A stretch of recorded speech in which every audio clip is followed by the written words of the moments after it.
Hi, my name is Robert Johanneck. I am doing the video presentation on my four primary sources for History 325. I'll start out with my first source, which is From Europe to America. It's Immigration Through Family Tales, and the time period is 1912. It's a story of Italian immigrant Francisco de Pont and Luisa Capersone.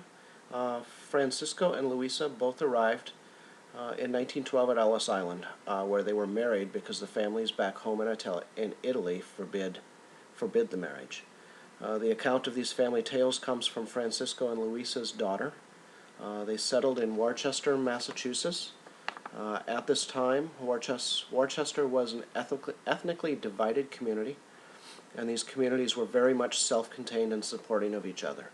They had settled in a primarily Italian area, and Francisco found work with help from a friend at the Norton Company, which was primarily owned by Swedish family immigrants. And Luisa stayed at home up until World War II and started working at a pants factory with her daughter at that point. Their daughter recounts stories of her father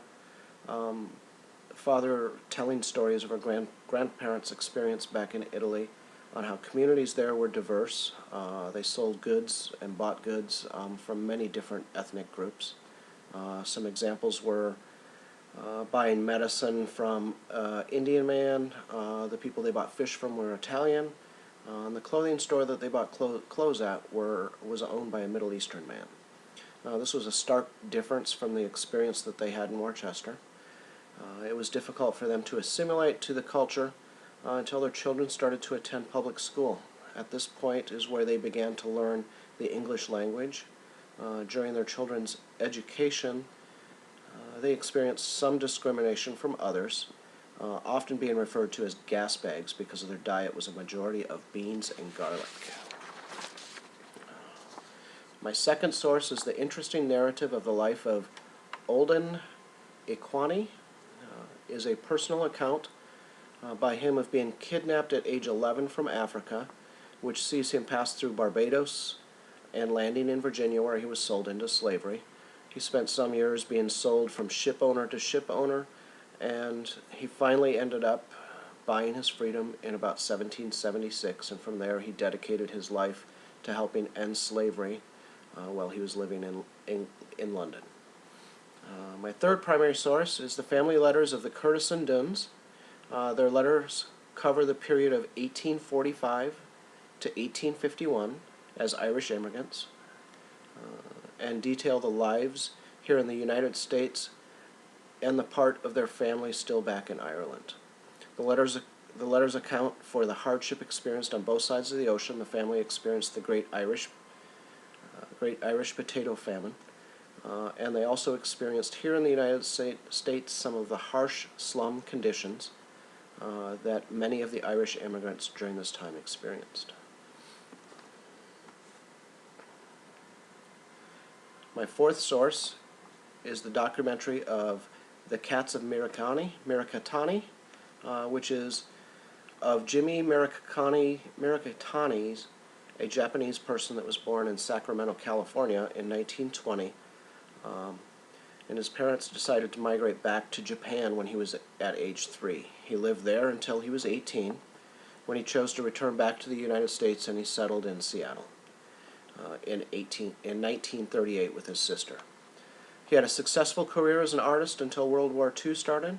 After the attacks on Pearl Harbor and the rounding up of the Japanese people and into internment camps, he was separated from his sister at this point. While in these camps, Jimmy and his sister lost all of their family in the nuclear bombing of Hiroshima. Jimmy ended up in the Tule Lake camp, and he spent about 3.5 years there. And while there, he was forced to renounce his U.S. citizenship and wrote letters to the government at this time requesting that his citizenship be reinstated. When he was released in 1947 from the camps, they dropped him in Crystal City, Texas, and he spent a few years in the Central Plains area and eventually landed in New York City. In New York City is where he met Linda Hattendorfer, And when she met Jimmy, he was a homeless person on the streets in New York City. They became friends, and she began to document his story. On 9/11, when the Twin Towers came down, that evening she was concerned and went out looking for him and found him alone in the smoke, ash, and dark of the night, and then invited him to stay with her. During the documentary, you can see what appears to be a hatred towards the country, the United States, for what they had done to him and the others of Japanese descent. During this time, though, Linda, through resources, wrote letters, phone calls, and talked to several people to try and help Jimmy get back on his feet. And in doing this, she actually came across a letter that was mailed to him in 1959 and was returned because it could not be sent to the sender, and it was actually the government telling him that his citizenship had been reinstated. At this point in the documentary, you can see a drastic difference in his demeanor, feeling that he was actually back as a U.S. citizen again, and he actually started to accept some of the programs of help that were out there for him, such as Social Security and Medicare. And they leave the documentation off with him living in a semi-assisted housing situation, and he's also teaching the other residents art while he's there. And that is what my paper will be on. That's pretty much it. Thank you.